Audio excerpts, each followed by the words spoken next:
ආයුබෝවන් සුබ සන්ධ්‍යාවක්. සියලු සමීක්ෂණ වාර්තා නැවත නැවතත් තහවුරු කළ ලංකාවේ අංක 1 ප්‍රවෘත්ති ප්‍රකාශය.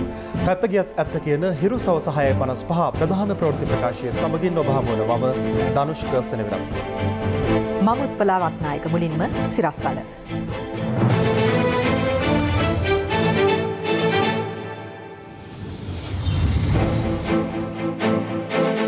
හිටපු ජනපති මෛත්‍රීට කඩිනමින් නීතිය ක්‍රියාත්මක කරන්න කාදිනල් හිමි ඉල්ලයි. පාස්කු ප්‍රහාරයේ වැරදිකරුවන්ට නීතියෙන් ගැලවී සිටීමට ඉඩක් නැහැ. ජනපතිගෙන් සහතකයක්. ප්‍රමිති ආයතනයේ අධ්‍යක්ෂ ජනරාල්වරියට එරෙහිව CIDට පැමිණිල්ලක්. ඉඩම් ජාවාරම ගැන CIA අනාවරණය ඇමතිගේ ඇස ගැටේ.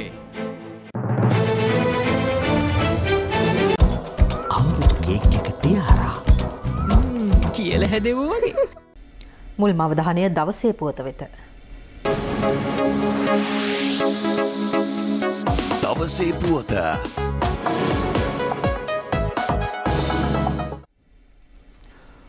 පාස්කු කොමිසමේ වාර්තාවෙන් වැරදිකරුවෙකු ලෙස නම් කර ඇති හිටපු ජනාධිපති මෛත්‍රීපාල සිරිසේන මහතාට එරෙහිව නීතිය කඩිනමින් ක්‍රියාත්මක කරන ලෙස අගරාධගුරු අතිඋතුම් මැල්කම් කාදිනල් රංජිත් හිමිපාණන් පවසනවා. උන්වහන්සේ මේ බව සඳහන් කළේ කොච්චිකඩේ ශාන්ත අන්තෝනි දේවස්ථානයේ අද පෙරවරුවේ පැවති පාස්කු දේව මෙහෙයන් අනතුරුව මාධ්‍ය වෙත අදහස් පළ කරමි.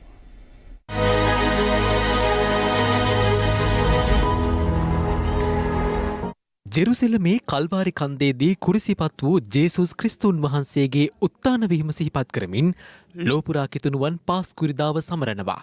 නමුත් මෙවරත් මෙරට කිතුණුවන්ට පාස්කුව සමරන්නට සිදුවුණේ දෙවසරකට පෙර එල්ල වූ අන්තවාදී ප්‍රහාරයේ අමහිරි මතක සමගයි. දෙවියන් යදිමින් සිටියදී දේවස්ථාන තුළම අන්තවාදී බෝම්බකරුවන්ගේ ඉලක්ක වූවන් සිහි කරමින් සෑම දේවස්ථානයකදීම පෙරවරු 8:45ට සීනුනාද කෙරුණා.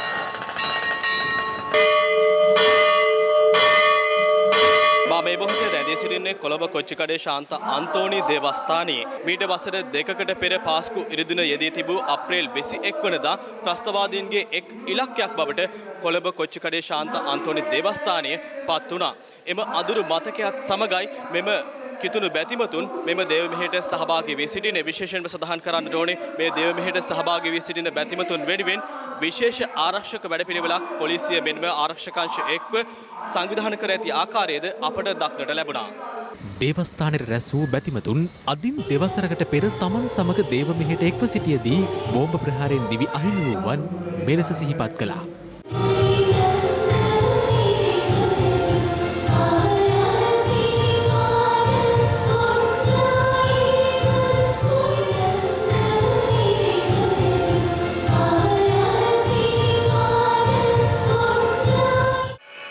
ඊට එක් වූ අගරාධගුරු අතිඋතුම් මැල්කම් කාදිනල් රංජිත් හිමිපාණන්ද මියගිය පිරිස වෙනුවෙන් යාඥා කළා.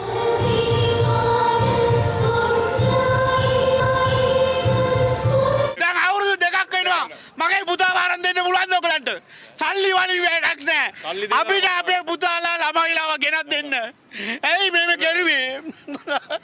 ඇයි මේව කෙරුවේ?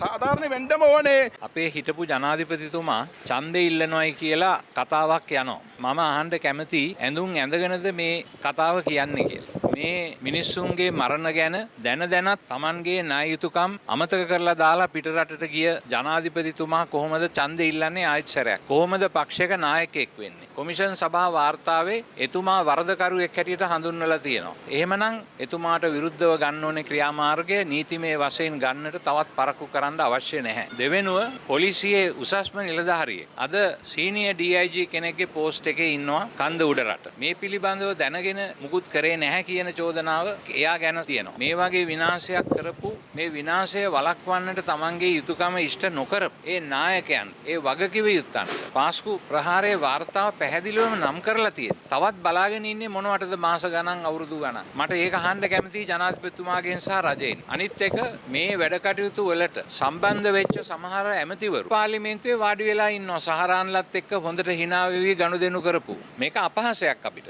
21 වෙනිදාට කලින් මේකට ක්‍රියාත්මක ක්‍රියාත්මක වුණේ නැත්නම් අපි පාරට බහිනවා. කරුණා කරලා මේ සෙප්පඩ විද්‍යාව කරන්න එපා අපිත් එක්ක. රැවටිලි වලට අපි අහු වෙන්නේ නැහැ ඊට පස්සේ. Tamange අතේ වැරදි තියාගෙන අත හොදාගන්න යන පිලාතුල වෙන්න එපයි කියලා මම ඒ අදාළ නායකයන්ට කියනවා. ගෙදර ගිහිල්ලා වැඩක් බලා ගන්න. Tamange වගකීම් ඉෂ්ට නොකර දැන් වගකීම් ඉල්ලන්නේ කොහොමද? ඇඳුම් ඇඳගෙනද එහෙම වගකීම් වලට කරගහන්න එන්නේ? ඒක අහන්න මම කැමතියි. අන්තවාදීන්ගේ තවත් ඉලක්කයක් වූ කටුවාපිටිය ශාන්ත සෙබස්තියන් දේවස්ථානයේද අද පෙරවරුවේ පාස්කෝරදින දේව මෙහෙය පැවැත්වුණා. කරනවා කියමින් අර්ගාව කන්න ලව් කරමු. ස්වර්ගයේ ඒ සඳහා ප්‍රහාරයෙන් මියගිය පුද්ගලයන්ගේ ඥාතීන් ඇතුළු විශාල පිරිසක් එක්ව සිටියා. කටුවපිටිය දේවස්ථානයේදී මියගිය පිරිස වෙනුවෙන් යාඥා කිරීමටද අගරදගුරු අතිඋතුම් මැල්කම් කාදින රංජිත් හිමිපාණන්ද එක් වුණා.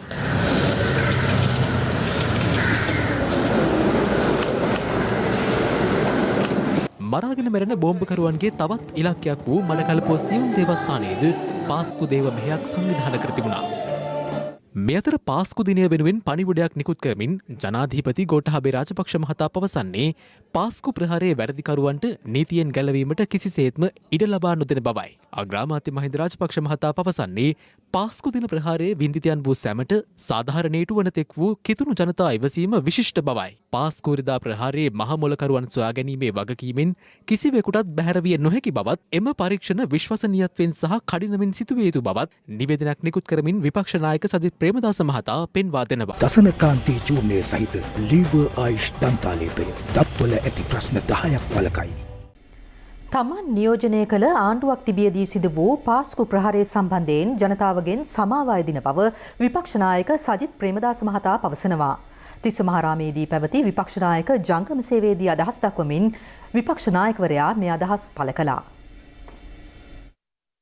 ඒ ම්ලේච්ඡ ප්‍රහාරය අද දවසෙත් අපිට මතක් වෙනවා. මගෙත් වගකීමක් තිබෙනවා. ඒ වගකීම් වලින් අපි පැනලා යන්නට සූදානම් නැහැ. ඒ මම හිටපු ආණ්ඩුවක් තුල මේ ක්‍රියාව සිදුවීම පිළිබඳව ඇත්ත වශයෙන්ම මම සමාව ගන්න. ඒක තමයි අපේ යුතුයකම. අද දවසෙත් අපේ රටේ ජාතික ආරක්ෂක කවුන්සිලය නිකන් ඉවක් බවක් නැතුව රැස් වෙන කවුන්සිලයක්. කිසිම නීතිමය පදනමක් නැහැ. අපි යෝජනා කරනවා පාර්ලිමේන්තු අනපනත් හරහා ජාතික ආරක්ෂක කවුන්සිලය මේ රටේ ස්ථාපනය කරන්නට. ජනාධිපතිවරණේ 68 ලක්ෂයක් මහමැතිවරණේ මේසා විශාල ජනවරමක් ලබා දුන්නේ. පාස්කු ප්‍රහාරය පිටුපස හිටපු මහ මොලකරුවන් අල්ලනවා කිව්වා. ඒ කිසිම දෙයක් කරන්නට මේ වර්තමාන රජය කටයුතු යොදවලා නැහැ. රටේ සමස්ත ජනතාව ලොකු කුතුහලයක් තිබෙනවා. ඇයි මේ මහ මොලකරුවන් අල්ලන්නේ නැත්තේ? මෙන්න මේ ප්‍රශ්නයට මේ ආණ්ඩුව වහාම පිළිතුරු සපයන්නට ඕන. වියත් නෙමේ මිත්‍රවරුනි, මේ රටේ ජනතාව ආදාහනාගාරයට යවන ආණ්ඩුවක අද නිර්මාණය වෙලා තියෙනවා. ඇක්ටිවේටඩ් චාර්කෝල් සමගින් දැන් ඉස්සුරි නැති ක්ලීන් හේසකට නව ක්ලියර්මෙන් ඩීප් ක්ලෙන්ස්. ගුවන් හමුදා විසින් නිදි කරනු ලද කණුගහවැව ආදර්ශ ගම්මානයේ අද ජනාධිපති ගෝඨාභය රාජපක්ෂ මහතාගේ සුරතින් ජනතා අයිතියට පත් කෙරුණා. මෙම ගම්මානයේ මාස 3ක් ඇතුළත ඉදි වූයේ ජනාධිපතිවරයාගේ ගම සමග පිළිසඳරක් වැඩසටහනේදී ජනතාවට ලබා දුන් පොරොන්දුවක් මතයි. පසුගිය දෙසැම්බර් මාස 30 වෙනි දින පැවති ගම සමග පිළිසඳර වැඩසටහන සඳහා තෝරාගෙන තිබුණේ කැබතිකොල්ලෑව ප්‍රාදේශීය ලේකම් බල ප්‍රදේශයේ කණුගහවැව ගම්මානයයි. LTT ත්‍රස්තවාදීන්ගේ ගොදුරක් බවට පත්ව තිබූ මෙම ගම්මානයේ ඉඩම් ගැටලු ඇලවේලි පිළිසකර කිරීම, සෞඛ්‍ය හා අධ්‍යාපන ආදී ගැටලු වලට කඩිනමින් විසඳුම් ලබා දෙන ලෙස ගම සමග පිළිසඳර වැඩසටහනේදී ජනාධිපතිවරයා නිලධාරීන්ට උපදෙස් ලබා දුන්නා. ඒ අනුව කණුගහවැව ආදර්ශ ගම්මානය තෙමසක් ඇතුළත ප්‍රතිනිර්මාණය කිරීම සිදු කරුණේ ශ්‍රී ලංකා ගුවන් හමුදාවේ ක්‍රියාකාරීත්වයෙන්. කණුගහවැව ප්‍රාථමික විද්‍යාල භූමියට පැමිණි ජනාධිපතිවරයා නව නිවාස 12ක සහ ගුරු නිවාසයෙහි යතුරු නිවාස හිමිකරුවන්ට සහ විදුහලපතිවරයාට බාර දෙනු ලැබුවා. කණුගහවැව ප්‍රාථමික විද්‍යාලයේ ක්‍රීඩා පෙටිය, ආදර්ශ ගෙවතුව ගා ව්‍යාපෘතිය, ගුරු නිවාස මෙන්ම ජංගම අක්ෂරෝහලේ සිදු කළ අක්ෂර සැත්කම්ද ජනාධිපතිවරයාගේ නිරීක්ෂණයට ලක් වුණා. මෙදෙක් කලක් හිමිකම් නැමැතිව රජයේ ඉඩම් භුක්ති විඳින්මින් සිටි පවුල් වෙත දීමනාපත්‍ර ප්‍රදානය කිරීම ජනාධිපතිවරයාගේ සුරතින් සිදු කෙරුණා. අනතුරුව කණුගහවැව ආදර්ශ ගම්මානයේ අභිනවයෙන් නිදි කළ කිලෝමීටර් 15ක දිගින් යුතු අලිවැටද ජනාධිපතිවරයා නිරීක්ෂණය කළා.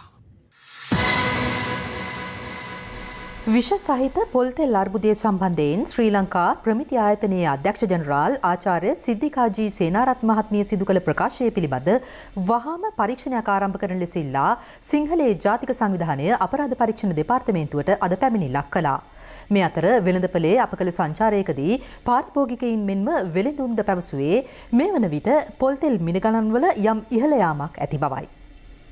වෙළඳපොලෙන් ලබාගෙන පරීක්ෂා කළ පොල්තෙල් සාම්පල 55කින් 20ක ඇෆ්ලටොක්සින් නම් පිළිකාකාරක අඩංගු බව පාර්ලිමේන්තු මන්ත්‍රී ආචාර්ය විජේදාස රාජපක්ෂ මහතා නිවේදනයක් නිකුත් කරමින් ඊයේ සඳහන් කළා. මෙම චෝදනාව සම්බන්ධයෙන් පොල් සංවර්ධන අධිකාරිය ඊයේ දැක්වුවේ මෙවන් ප්‍රතිචාරයක්. සෞඛ්‍ය අමාත්‍යාංශය මගින් නිකුත් කරලා තියෙන අතිවිශේෂ ගැසට් පත්‍රයක්. ඒකෙදී පොල් තෙල් ගත්තොත් එහෙම ඒක බිලියනයකට කොටස් 30කට වඩා වැඩි වුණොත් තමයි ඒක විකිණීම තහනම් කළ යුත්තේ කියන්නේ. මොකද අපිට ලබාගත් සාම්පල 55න් එකදු සාම්පලයකවත් PPB අගය 30කට වඩා වැඩි අගයක් අපිට ලැබුණේ නැහැ. විජේදාස රාජපක්ෂ මහත්මයා සඳහන් කරනවා පරිභෝජනයට නුසුදුසුයි කියලා. පැහැදිලිව ප්‍රතික්ෂේප කරනවා. මෙම කරුණ සම්බන්ධයෙන් අමාත්‍යාංශයේ ආහාර උපදේශන අංශය සාකච්ඡා කරමින් සහ ක්‍රියාමාර්ග ගනිමින් පවතිනවා. මෙම තත්ත්වය සංශෝධනය කළ යුතුද නැද්ද කියන එක. ඊයේ අපි දැක්කා පොල් සංවර්ධන අධිකාරියේ යම් මාධ්‍ය ප්‍රකාශකවරයෙක් කියනවා ලංකාවේ ප්‍රමිති ආයතනය අනුව ඇෆ්ලොටොක්සින් තියෙන්න පුළුවන් 10ක් වගේ කියලා. එතකොට ඔවුන් කියනවා සෞඛ්‍ය අමාත්‍යාංශයේ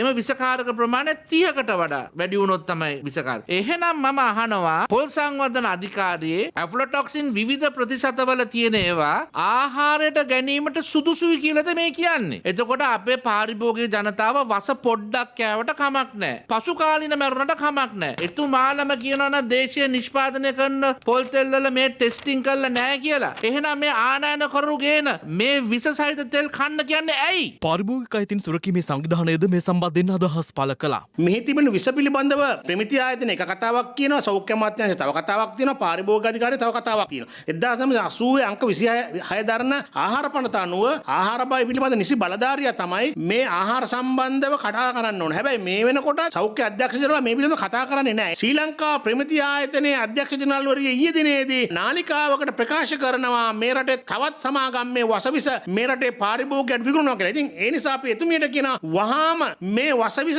විකුණන සමාගම් හෙලි කරන්න. මේ රටේ ජනතාව කන්නේ වසවිස. ඒවා හෙලි කරොත් මේ සමාගම් වැසෙනවා කියලා හරි ටික කාලයකට හරි එතුමිය කියනවා මේ රටේ ජනතාව වසවිස කන්න ඕන කියලා. ඉතින් ඒ නිසා අපි එතුමියට කියනවා එතුමිය මේ දණ්ඩ නීති සංග්‍රහයේ මිනිමැරුම සඳහා අනුබල දීමේ වරදක් මේ කරලා තියෙන්නේ. අපි ඉදිරියේදී මේ පිළිබඳව නීතිමය ක්‍රියාමාර්ග ගන්නවා. මේ අතර සිංහලයේ ජාතික සංවිධානයේ මහලේකම් පූජ්‍ය මැඩිල්ලේ පඤ්ඤාලෝක හිමියන් අද අපරාධ පරීක්ෂණ දෙපාර්තමේන්තුවට පැමිණිල්ලක් ඉදිරිපත් කළේ ශ්‍රී ලංකා ප්‍රමිති ආයතනයේ අධ්‍යක්ෂ ජනරාල් සිද්ධිකාජී සේනාරත්න මහත්මිය ඊයේ සිදු කළ ප්‍රකාශයකට එරෙහිවයි. ජනතාවට වහ කැවුවට කමක් නෑ. වහ කවන්න නැති වෙන්න තමයි අපි ඒගොල්ලන්ව හදාගන්න. පොඩි කාලයක් හෝ වහ කවලා හෝ ඒගොල්ලන්ව හරි මගට ගන්න ඕනේ. චුට්ට කාලයි ඒක හදාගන්න එපෙයි. ඒ ප්‍රකාශයට වහාම පරීක්ෂණයක් සිද්ධ කරලා එතුමිය අත්අඩංගුවට අරගෙන හෝ නැතුව හෝ වහාම එතුමියගේ ප්‍රකාශය සම්බන්ධ පරීක්ෂණයක් සිද්ධ කරලා යම් සාධාරණයක් මේ රටේ ජනතාව වෙනුවෙන් සිද්ධ කරන්න කියන ඉල්ලීම තමයි අපි අද දවසේදී අපරාධ පරීක්ෂණ දෙපාර්තමේන්තුවෙන් ඉල්ලා සිටි. මේ අධ්‍යක්ෂක ජනරාල්වරිය මාධ්‍යයට කියනවා ඇෆ්ලටොක්සින් කියන මේ පිළිකාකාරක විස සහිත ආහාර තව විශාල ප්‍රමාණයක් මේ පාරිභෝගික සමාජයේ තියෙනවා. ඒ තිබුණට ඒ ආයතන වර්ග පිළිබඳ හෙළිදරව් කරන්න බෑ. ඒවා හෙළිදරව් කරොත් ඒ කියන ආයතන කඩාගෙන වැටෙනවා. එතකොට මේක ඊටාම බරපතල ප්‍රකාශයක්. හිතාමතාම මේ රාජ්‍ය ආයතන විසින් මේ රටේ ජනතාව මරවන චේතනාන්විත ක්‍රියාදාමයේ වුන් නියලිලා ඉන්නවා. සිංහලයේ ජාතික ඒකාබද්ධ එකමුතු නම් සංවිධානයද අද අපරාධ පරීක්ෂණ දෙපාර්තමේන්තුවට පැමිණිල්ලක් කළේ විෂ සහිත පොල්තෙල් ආනයනය කළ ව්‍යාපාරිකින්ට එරෙහිව කඩිනමින් නීතිය ක්‍රියාත්මක කරන ලෙස ඉල්ලා සිටිමින්. මේ අතර පාරිභෝගිකින් පොල්තෙල් මෝල් කරා පැමිණ පොල්තෙල් මිලදී ගැනීම ඉහළ ගොස් ඇති බව නිෂ්පාදකයින් පෙන්වා දෙනවා. දැන් මේ උත්සව සමයත් එක්ක අපේ පොල් තෙල් විකුණ ගන්න පුළුවන් පිටරටින් ආව පොල් තෙල් වල අර විස නිසා. නැත්නම් අපිට මේවා කරගෙන යන්න බැරි තත්ත්වයක් තමයි තිබුණේ මේ වෙනකන්. ඒක නිසා දැන් අපිට මේ තියෙන ඉල්ලුමට සැපයුම දෙන්න බෑ. මේ අවස්ථාවේ නම් අපිට සෑහෙන ඉල්ලුමක් තියෙනවා. මේ මම රජයෙන් ඉල්ලා සිටිනවා. මේක දිගටම මේ විදිහට ගෙනහිල්ලා අපේ දේශීය දෙයට තැන දීලා එතකොට පොල් කිරි වලට යන පොල් ටික පොඩක් අවම කරලා එහෙම වුණොත් අපේ ලංකාවේ හැදෙන නිෂ්පාදනයේ පොල් ප්‍රමාණය හොඳටම ලංකාවට ප්‍රමාණවත්. කෙසේ වෙතත් පාරිභෝගිකින් සහ වෙළඳුන් පෙන්වා දෙන්නේ වෙළඳ පොලේ පොල්තෙල් මිල ගණන් ඉහළ ගොස් ඇති බවයි. පොල්තෙල් මිල ගොඩක් වැඩි වෙලා නේ ඔන්ලි. එහෙනම් පෙරල් 50ක් විතර මිල ගොඩක් වැඩි වෙලා තියෙනවා. පෙරල් 160කින් විතර වගේ ලීටරයක් වැඩි වෙලා. වැඩි වෙලා. පොල්තෙල්? ඔව්. කීයක් විතර වැඩි වෙලා? මම හිතන්නේ දැන් 525ක්ද කොහෙද? පොල්තෙල් ගණන් යයි කියලාත් කියනවා. දුප්පතාට තමයි හැම පැත්තෙම පහර වදින්න ඉතින්. ශ්‍රී ලංකා ටෙලිකොම් සහ මොබිටෙල් සේවා එක්තැන්ව SLT මොබිටෙල් ලෙසින් අලුත් ගමනක SLT මොබිටෙල් එකම එක සබැඳියාව. මෙරට සිදුවන පරිසර විනාශයන් සම්බන්ධයෙන් ඉදිරියේදී ජාත්‍යන්තර සංවිධාන සමග සාකච්ඡා කිරීමට බලාපොරොත්තු වන බව එක්සත් ජාතික පක්ෂ නායක රනිල් වික්‍රමසිංහ මහතා පවසනවා. ඔහු මේ බව සඳහන් කළේ නුගේගොඩ තලපත්පිටිය ප්‍රදේශයේ පැවති හමුවකට එක්වෙමින්. සිංහරාජය පිළිබඳව රජය යෝජනා කරන්නේ ජලාශ ඉදි කළා ඒ ජලාශ වලින් හම්බන්තෝට ජලය ගෙනියන්න. ඒක නීතියට විරුද්ධයි. පැරිස් කිව්සුම අනුව යනවා නම් අපිට මෙහෙම වනාන්තර කපන්න බෑ. බලාපොරොත්තු වෙනවා මේ පිළිබඳ එක්සත් ජාතීන්ගේ සංවිධානයකත් ජාත්‍යන්තර සංවිධානයකත් පරිසරය ගැන සාකච්ඡා කරන්න. නායකතුමනි පාස්කු ප්‍රහාරය සිදුවන වසරේ ඒ සම්බන්ධව දක්වන්න පුළුවන්ද? පාස්කු වෙනවා කියමු. මෙතන තියෙන්නේ සිංහරාජය. ඔයගොල්ලෝ ඕනේ හැම වෙලෙම සිංහරාජය හරවලා වෙන එකක් අදින්නේ. අන්තික ගමන් යනවා.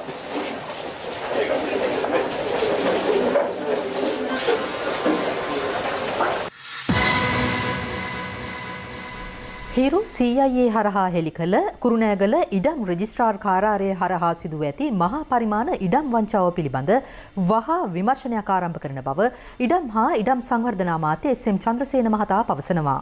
CIA අනාවරණයෙන් පසු ඊට ප්‍රතිචාර දක්වමින් අමාත්‍යවරයා මේ අදහස් පළ කළා. හිරු CIA හරහා පසුගිය දෙවනිදා අප හෙළි කළේ කුරුණෑගල කොළඹ ප්‍රධාන මාර්ගයට මුහුණලා බැවිලිගමුව ප්‍රදේශයේ පිහිටා ඇති පර්චස් 20ක් පමණ වන මෙම ඉඩම විකුණන බව පවසමින් ව්‍යාපාරිකයෙකුගෙන් රුපියල් කෝටියක මුදලක් වංචා කර තිබූ ආකාරයයි. අදාළ ඉඩමේ පත්තිරු නිවැරදි බව මුල් සොයා බැලීමේදී අනාවරණ වීම හේතුවෙන් අදාළ ව්‍යාපාරිකයා මෙම ඉඩම මිලදී ගැනීමට කටයුතු කර තිබුණා. එම ගනුදෙනුවේදී රජයට අයවිය යුතු මුද්‍රණ ගාස්තු ලෙස රුපියල් 3,99,000ක මුදලක්ද ව්‍යාපාරිකයා විසින් ගෙවනු ලැබ තිබුණා. කෙසේ වෙතත් සියලු ගනුදෙනු අවසන් වූ පසු කුරුණෑගල ඉඩම් රෙජිස්ට්‍රාර් කාර්යාලයේ නිලධාරීන් පවසා ඇත්තේ අදාළ ඉඩමේ ලේඛන සහිත පිටු කිහිපයක් අස්ථානගත වී ඇති බවයි. මෙතන මේක තව අයිතිකාරයෙක් ඉන්නවනේ. ඒක තමයි මෙතන වංචාවක් වෙලා තමයි තියෙන්නේ. 23යි 24යි නෑ. 25 ඉඳලා තමයි තියෙන්නේ. මෙම ඉඩම් වංචාව හිරු CIA හරහා අනාවරණ කිරීමත් සමග ඉඩම් හා ඉඩම් සංවර්ධන අමාත්‍ය SM චන්ද්‍රසේන මහතා මෙලෙස ප්‍රතිචාර දැක්වුවා. හොර ඔප්පු හදලා විශාල වශයෙන් ඉඩම් විකුණලා තියෙනවා. මම මේ පිළිබඳව විශේෂ අවධානය යොමු කරලා විශ්‍රාමලත් ජ්‍යෙෂ්ඨ නියෝජ්‍ය පොලිස්පතිවරයෙක් යටතේ කණ්ඩායමකුත් යොදලා තියෙනවා අමාත්‍යාංශය හරහා මේවා විමර්ශනය කරන්න. මේ කුරුණෑගල වෙච්ච සිද්ධියේදී පුළුවන් තරම් ඉක්මනට අවශ්‍ය නීතිමය කටයුතු කරන්න බලාපොරොත්තු වෙනවා. CIA වැඩසටහනින් උගාක් මේ වගේ රටේ වෙන හොර වංචාවල් අපිට ඉදිරිපත් කරනවා. අපි ඒ ඔස්සේ ගිහිල්ලා ඒවා බැන පවත්වන්න කටයුතු කරන්න පිටුහලක් වෙලා තියෙනවා. හිරු මාධ්‍ය ජාලයේ මේ වැඩසටහන නිසා.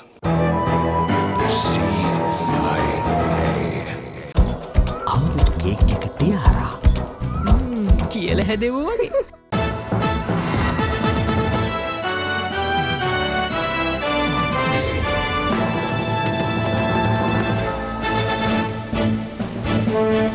සිංහල දෙමළ අලුත් අවුරුද්ද වෙනුවෙන් හිරු TV හිරු FM එක්වගෙන එන සූර්ය සිංහලයේ හිරුත් එක්ක තුන්හෙලේ අවුරුදු වැඩසටහනට සමගාමීව සත්පත්තිනි සෙත් ශාන්ති කර්මය පැවැත්වීමට නියමිතයි.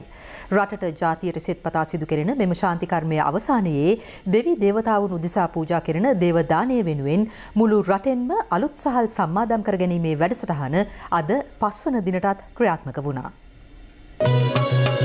සූර්ය සිංහලේ සත්පත්තිනි සෙත් ශාන්තිය.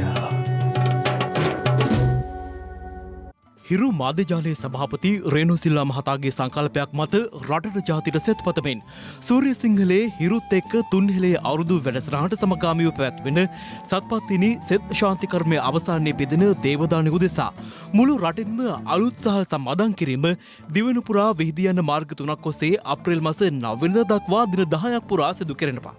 අනුරාධපුරයෙන් ගමන් ආරම්භ කළ නැවුම් සහල් සමාදම් කරන ශාන්තිය යාත්‍රාව අද ක්‍රියාත්මක කෙරුණේ කැකිරාව ශ්‍රී බෝධිරාජාරාමය, ඉනාමළුව ඉසිපතනාරාමය බෞද්ධ මධ්‍යස්ථානය සහ බුලාගල රන්දිනී රජමහා විහාරස්ථානය කේන්ද්‍ර කර ගනිමින් මේ වගේ දානයකට සූදානම් වීම විශේෂ ගොවි මහතුන්ටත් ලැබෙන ලොකු ආශිර්වාදයක්. මේ වගේ අවස්ථාවක් ලැබිච්ච එක ගොඩක් සතුටුයි. හිරු එකේ කාර්ය මණ්ඩලයේ සියලු දෙනාටම අපි ස්තුතිවන්ත වෙනවා. සූර්යයා උදා වෙනකොට මුළු ලෝකයේම අවදිමත් වෙනවා. ඝනාන්ධකාරයේ දුරු වෙලා යනවා. ලංකාවේ අපේ රටේ හිරු මාධ්‍ය ජාලය කියලා කියන්නේ නොදැනුවත් අය දැනුවත් කරන මාධ්‍යයක්.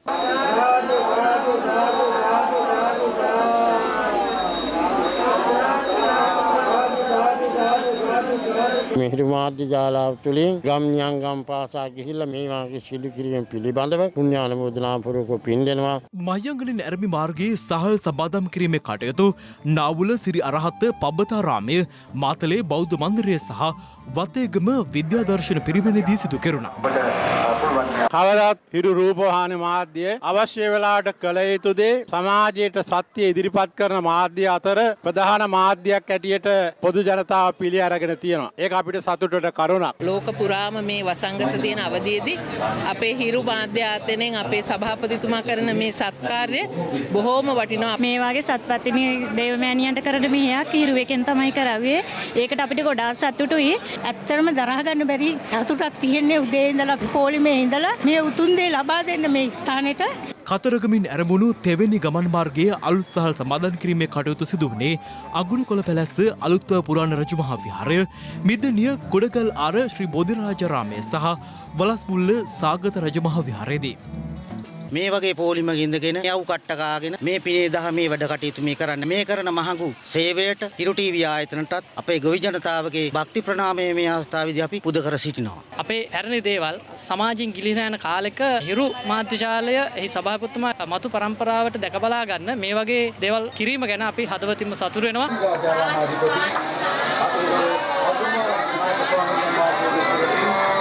අපි ස්තුතිවන්ත වෙනවා. අපේ සංස්කෘතිය ආරක්ෂා කරගෙන මේ විදිය කටයුතු කිරීමට හිරු ආයතනයට සභාපතිතුමා ඇතුළු සියලු දෙනාටම තව තවත් ශක්තිය ලැබේවා. ඔබේ ගමටත් නගරයටත් පැමිණෙන ශාන්තිය යාත්‍රාවට සුපිරිසිදුව සකස් කරගත් නොයිදුල් සහල් මිටක් පූජා කර සත්පත්තිනී දේවමෑණියන්ගේ ආශිර්වාද ලබා ගන්නා ලෙස හිරු ටීවී සහ හිරු FM ඔබට බැතිබරව ඇරයුම් කරනවා. සූර්ය සිංහලේ සත්පත්තිනි සිත් ශාන්තිය. COVID-19 මර්ධනය සඳහා ඉන්දියාවේ නිෂ්පාදිත ඇස්ට්‍රෝසෙනිකා කොවිඩ් මර්ධන එන්නත් රටවල් අතර බෙදාදීම සඳහා කිසිදු තහනමක් ඉන්දියානු රාජ්‍ය පනවා නොමැති බව ඉන්දීය විදේශ කටයුතු අමාත්‍යාංශය පවසනවා. මේ අතර COVID-19 නව ආසාදිතයන් 97 දෙනෙකු අද වාර්තා වුණා.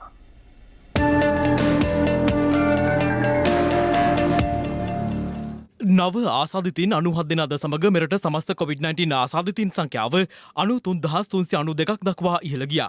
තවත් කොවිඩ් මරණ දෙකක් වාර්තා වීමත් සමග මෙරට සමස්ත කොවිඩ් මරණ සංඛ්‍යාව දැක්වෙන්නේ 581ක් ලෙසයි. COVID-19 මර්ධනය සඳහා ඉන්දියාවේ නිෂ්පාදිත ඇස්ට්‍රාසෙනිකා කොවිඩ් මර්ධන එන්නත් වෙනත් රටවලට බෙදා දීම සඳහා කිසිදු තහනමක් ඉන්දියානු රජය පනවා නොමැති බව ඉන්දියානු විදේශ කටයුතු අමාත්‍යාංශ ප්‍රකාශකයා පවසනවා. ඒ ඇස්ට්‍රාසෙනිකා කොවිඩ් මර්ධන එන්නත අපනයනය තහනම් කර ඇති බවට පළවන වාර්තා සම්බන්ධයෙන් නවදිල්ලි නුවර පැවති ප්‍රවෘත්ති සාකච්ඡාවකට එක් වෙමින් ලීව ආයුෂ් කහ සබන් සඳක් වගේ බබලන පිවිතුරු සමකට